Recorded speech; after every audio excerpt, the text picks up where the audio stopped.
بسم اللہ الرحمن الرحیم۔ محترم سامعین، ناظرین و ویورز، السلام علیکم ورحمۃ اللہ وبرکاتہ۔ امید ہے اللہ تعالیٰ کے فضل و کرم سے آپ خیریت سے ہوں گے۔ اللہ تعالیٰ آپ کو، آپ کے اہل خانہ کو ہمیشہ اپنی حفظ و امان میں رکھے، آمین۔ راہ ہدایت و نجات کے سلسلے کا درس قرآن کا آغاز کرتے ہیں۔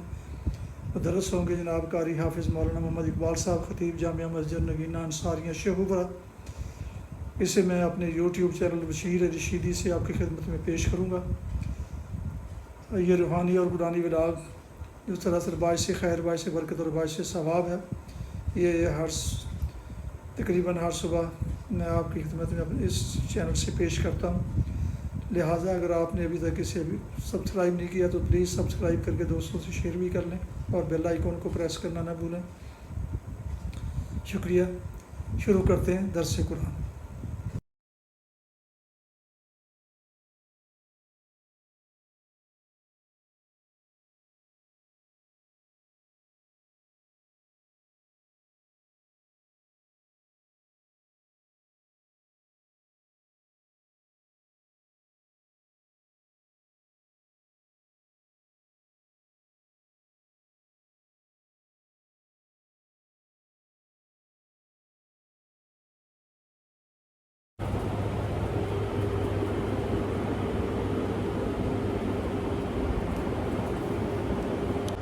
الحمدللہ وکفی والصلاة والسلام علی من لا نبی بعد، ما بعد فاعوذ باللہ من الشیطان الرجیم، بسم اللہ الرحمن الرحیم۔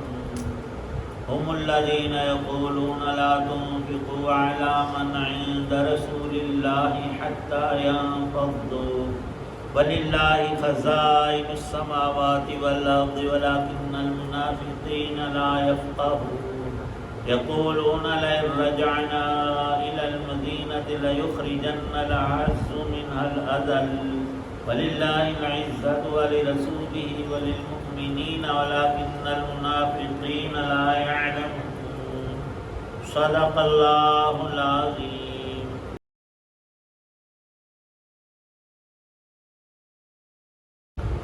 یہی منافق لوگ ہیں جو کہتے ہیں کہ جو لوگ رسول اللہ صلی اللہ علیہ وسلم کے پاس ہیں ان پر تم کچھ خرچ نہ کرو یہاں تک کہ یہ خود ہی منتشر ہو جائیں گے، حالانکہ آسمانوں اور زمین کے تمام خزانے اللہ ہی کے ہیں، لیکن منافق لوگ سمجھتے نہیں ہیں۔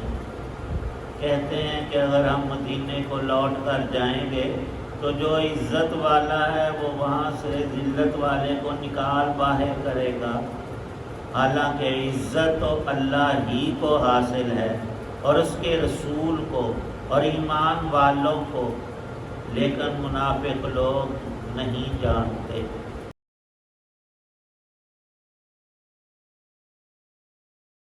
سورہ منافقون کی آیت 7 اور آیت 8 ہیں۔ شان نزول میں بھی مفسرین نے اور ان آیات کی تفسیر میں بھی لکھا ہے کہ سن 6 ہجری میں حضرت رسول پاک صلی اللہ تعالی علیہ وسلم کو مصدقہ خبر پہنچی کہ قبیلہ عربوں کا بنو مستلق مسلمانوں کے خلاف اکٹھے ہو رہے ہیں اور حملہ کرنے والے ہیں۔ رسول کریم صلی اللہ تعالی علیہ وسلم نے بجائے ان کے انتظار کرنے کے کہ آئیں گے تو پھر جنگ ہوگی، خود اقدام فرمایا اور ان دشمنوں کے ساتھ جا کر جہاد کیا۔ اللہ تعالی شانہ نے فتح عطا فرمائی اور بنو مستلق مغلوب ہو گئے، شکست کھا گئے۔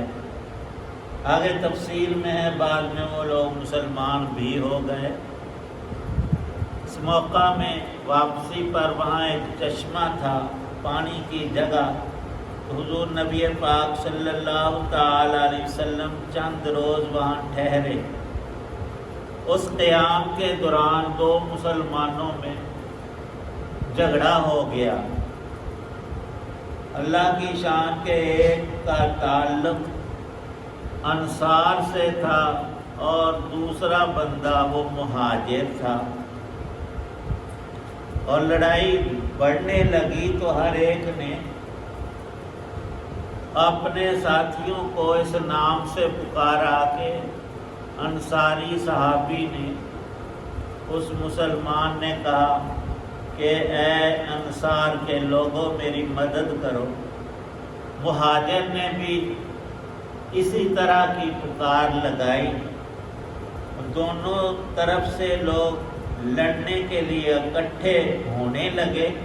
نبی پاک صلی اللہ علیہ وسلم کو خبر کی گئی، آپ خود بنفس نفیس تشریف لائے اور ارشاد فرمایا کہ جو دین میں لے کر آیا ہوں وہ تو اس جاہلیت کی عصبیت کو مٹانے کے لیے ہے۔ یہ قبیلہ، یہ نام، یہ علاقائی رنگ اسلام قبول نہیں کرتا۔ انما المؤمنون اخوۃ، تمام ایمان والے ایمانی بھائی ہیں، اور جیسے ایک ماں باپ کی اولاد،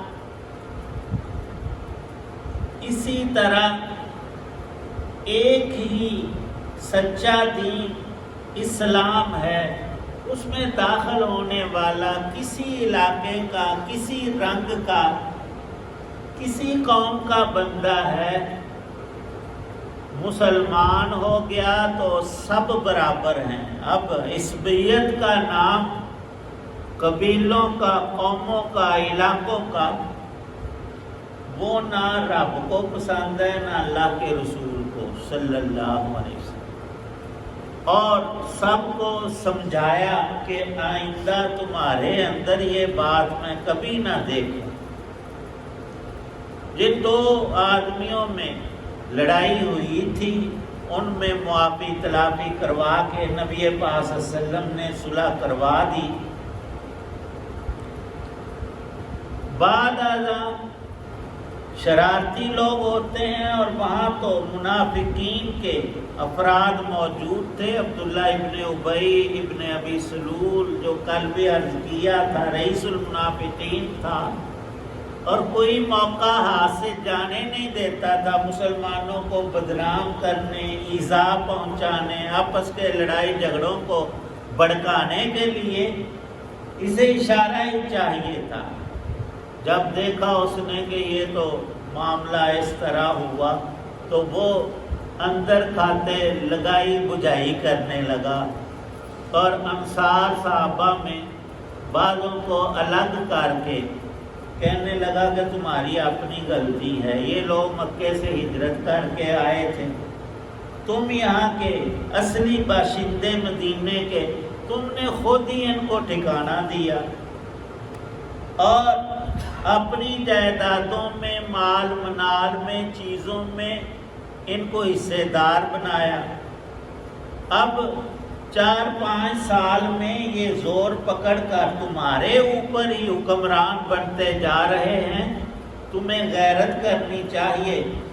ان کے ساتھ جو تعاون کی صورتیں ہیں ساری بند کر دو، یہ خود ہی منتشر ہو جائیں گے۔ ان کا اصل وطن تو مکہ ہے، یہاں یہ جگہیں ہماری ہیں۔ اس طرح سے اس نے یہ زہریلی باتیں کرنا شروع کی۔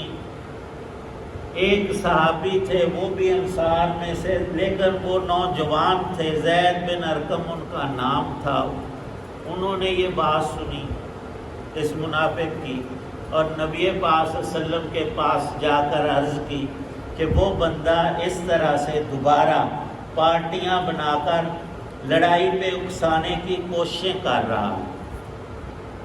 نبی پاک صلی اللہ علیہ وسلم نے عبداللہ ابن ابی کو بلایا، وہ تو سامنے آ کر جزاموں بیٹھ کر تمہید باندھ کر، یا حضرت ایسا ہو سکتا ہے، ہم آپ کے بڑے جان نثار ہیں، یہ لڑکا غلط بول رہا ہے، اس نے جھوٹ بولا ہے، اور میری توہین کے لیے اس نے یہ باتیں گھڑی ہیں، اور قسمیں اٹھانے لگا میں نے ایسا کوئی کرتوت نہیں کیا۔ تو نبی پاک صلی اللہ علیہ وسلم نے دیکھا کہ یہ جوان ہے اور وہ معمر شخص ہے، ہو سکتا ہے اس نے غلط بات کر دی اور لڑکے نے، تو اس کی قسموں کے اعتبار اس پر کرتے ہوئے اس کو کہا کہ ٹھیک ہے چلا جا۔ لیکن پھر آپ نے کوچ کیا اور اس غزوہ بنو مستلق سے جب واپسی ہوئی مدینہ پاک کی طرف، ابھی آپ شہر کے اندر داخل نہیں ہوئے تھے، وہاں یہ سورہ مبارکہ نازل ہوئی، سورۃ المنافقون۔ اس زید کو بڑا دکھ تھا دلی طور پر کہ میں نے سچی بات کی اور اس ظالم نے جھوٹی قسمیں اٹھا کر حضور نبی پاک صلی اللہ علیہ وسلم کے سامنے مجھے رسوا کیا ہے۔ اللہ تعالی شانہ نے اس سورہ مبارکہ کی ان آیتوں میں وہ واقعہ حقیقی نقل فرمایا کہ یہ عبداللہ ابن ابی جھوٹ بکتا ہے، جھوٹی قسمیں اٹھاتا ہے، آپ کے اس صحابی نے، اس لڑکے نے بالکل سچی بات کہی ہے، اس نے یوں ہی کیا، اور اس کے قول کو نقل بھی کیا قرآن پاک کے اندر کہ یہ ظالم یہ کہتا ہے الا یخرجن العز منها الاذل، ہم عزت دار، ہم اس علاقے کے قدیم باشندے اور یہاں کی مالکیت رکھتے ہیں، ہم ہیں معزز، نعوذ باللہ یہ باہر سے آنے والے اذل ہیں، اور ہم ان کو شہر میں جا کر نکال دیں گے۔ یہ اس نے کہا ہے، یہ اللہ پاک فرما رہے ہیں نبی پاک صلی اللہ علیہ وسلم سے، اور فیصلہ اللہ نے یہ سنایا کہ یہ اس کی بکواس ہے، اصل عزت اور عزتوں کا مالک اور خالق رب ہے، وہ جس کو چاہتا ہے جب چاہتا ہے عزت عطا کرتا ہے، اور جس کو چاہتا ہے ذلیل کر کے رکھ دیتا ہے، اس کی قدرت کے آگے سب بے بس ہیں۔ اور اعلان یہ فرمایا کہ حقیقی عزتیں اللہ کی، اور اللہ نے سب سے زیادہ عزت بخشی اپنے رسولوں کو، اور ان میں حضرت محمد مصطفیٰ صلی اللہ تعالی علیہ وسلم کی عزت کائنات کے مسلمات میں سے ہے۔ اور جو انسان دنیا جہان کا حقیقی اصلی عزت چاہتا ہے وہ ایمان لائے اور مقتضیات ایمان پر عمل کرے۔ وَلِلْمُؤْمِنِينَ، عزت اللہ کی، اس کے رسول کی اور مومنین کی۔ منافقین کا یہ کہنا کہ ہم عزت والے ہیں یہ غلط بات ہے، یہ ان کا اپنا جھوٹا گمان ہے، اور اس کی حقیقت واضح ہو جائے گی جب نبی پاک صلی اللہ علیہ وسلم نے یہ آیات تلاوت کی۔ تو اسی عبداللہ ابن ابی کا بیٹا جو بالکل کھرا مسلمان پکا تھا، اس نے تلوار نکال لی اور نبی پاک صلی اللہ علیہ وسلم کی خدمت میں حاضر ہو کر کہا کہ آپ مجھے اجازت دے دیں، میں اپنے منافق موذی باپ کی خود گردن مار دیتا ہوں، اس کو میں نے مدینے میں داخل نہیں ہونے دینا۔ لیکن نبی پاک صلی اللہ علیہ وسلم نے دینی مسالے کے تحت میں ارشاد فرمایا کہ نہیں، ہم اس کو قتل کی اجازت نہیں دیتے، اللہ کا حکم یہ نہیں ہے، تم اسے نہ مارو اور قتل مت کرو۔ لیکن وہ غصے میں بھرا ہوا تھا، یہ تو ارادہ اس نے ترک کر دیا، لیکن باپ کے پاس اسی وقت پہنچا اور کہنے لگا کسی قیمت پر تمہیں تمہارے گھر میں داخل نہیں ہونے دوں گا، اور مدینے شہر میں تیرا داخلہ بند ہے جب تک اسی زبان سے یہ تو نہ کہہ دے کہ عزت اللہ اور اس کے رسول اور ایمان والوں کی ہے۔ یہ جملہ کہے گا جیسے تو نے ان کو ذلیل کہا ہے عزت والوں کو، یہ بات کہے گا تب میں تیرا راستہ چھوڑوں گا۔ اس نے مجبور ہو کر یہی بات کہی۔ کچھ لوگ ازلی طور پر شقی ہوتے ہیں، بد نصیب ہوتے ہیں۔ ان میں ایک شخص یہ بھی تھا، کچھ روز زندہ رہا، مر گیا۔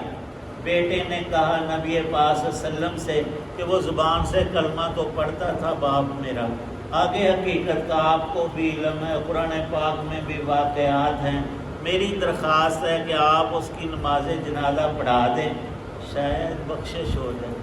لیکن قرآن پاک میں آیا، نبی پاک صلی اللہ علیہ وسلم پر وحی 11ویں پارے میں آیات آئیں کہ اے نبی، یہ تو منافق ہے، اندر سے کافر ہے، اور کافروں کے لیے تو بخشش کی دعا ہے نہیں۔ اس بندے پر اگر آپ 70 دفعہ بھی استغفار کریں، یا اللہ اسے بخش دے، یا اللہ اسے معاف کر دے، یار یہ مرا کفر پر ہے، لہذا اس کی بخشش کوئی نہیں۔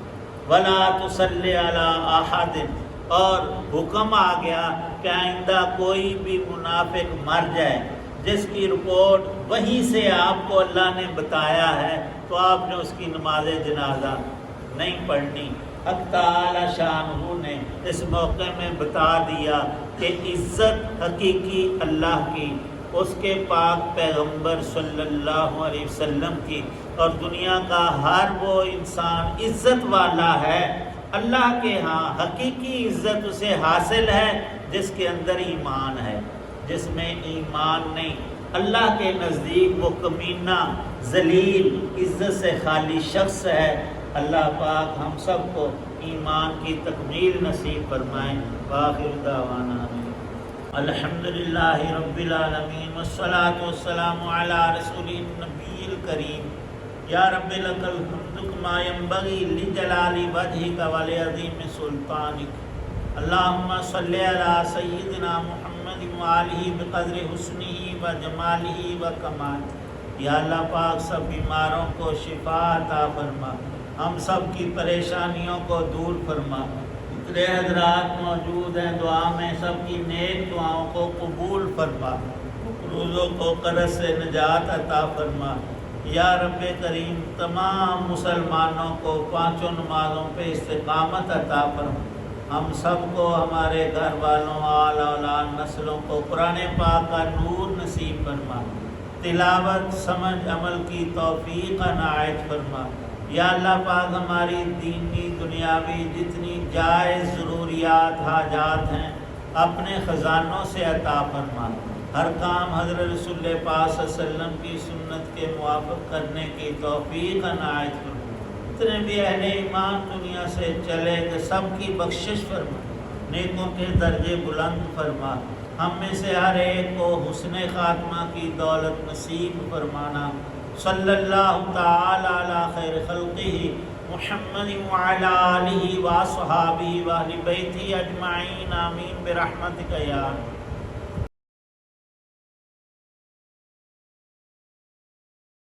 ناظرین و سامعین محترم ویورز، آپ سن رہے تھے اور دیکھ رہے تھے راہ ہدایت و نجات کے سلسلے کا ولاگ درس قرآن۔ آج کے درس میں سورہ المنافقون کی آیات مبارکہ 7 اور 8 کی تلاوت، ترجمہ و تفسیر پیش کی گئی۔ مدرس تھے جناب مولانا محمد اقبال صاحب، اور اسے میں نے اپنے یوٹیوب چینل بشیر رشیدی سے آپ کی خدمت میں پیش کیا۔ یہ روحانی اور قرآنی ولاگ جو سراسر باعث خیر، باعث برکت اور باعث ثواب روزانہ کی بنیاد پر اس پر اپلوڈ کی جاتے ہیں، لہٰذا اگر آپ نے ابھی تک اسے سبسکرائب نہیں کیا تو ضرور سبسکرائب کیجیے اور دوستوں سے شیئر بھی کیجیے۔ بیل آئیکن کو پریس کرنا نہ بھولیے گا تاکہ آنے والے ایسے روحانی اور قرآنی ولاگ اور نوٹیفیکیشن آپ کو اور دوستوں کو باقاعدہ اور بر وقت ملتے رہیں۔ اللہ تعالیٰ آپ کو حامی و ناصر، و اللہ تعالیٰ آپ کو، آپ کے لکھانہ کو ہمیشہ اپنی حفظ و امان میں رکھے، آمین۔ راہ ہدایت کے سلسلے کا یہ ولاگ ہے، اسے ضرور سبسکرائب کیجیے۔ اپنا بہت خیال رکھیے گا اپنی دعاؤں میں۔ پاک وطن، والدین، آباء و اجداد، اعزاء اقارب، دوستوں کے علاوہ اس ناچیز کو بھی ان میں شامل فرمائیں تو انتہائی شکر گزار ہوں گا۔ آج کا ولاگ اس دعا کے ساتھ ختم کرتے ہیں کہ آپ اور آپ کے اہل خانہ، بچے جہاں بھی رہیں خوش رہیں، آباد رہیں، شاد باد رہیں، آمین۔ السلام علیکم ورحمۃ اللہ وبرکاتہ۔ پاکستان زندہ باد، اللہ حافظ.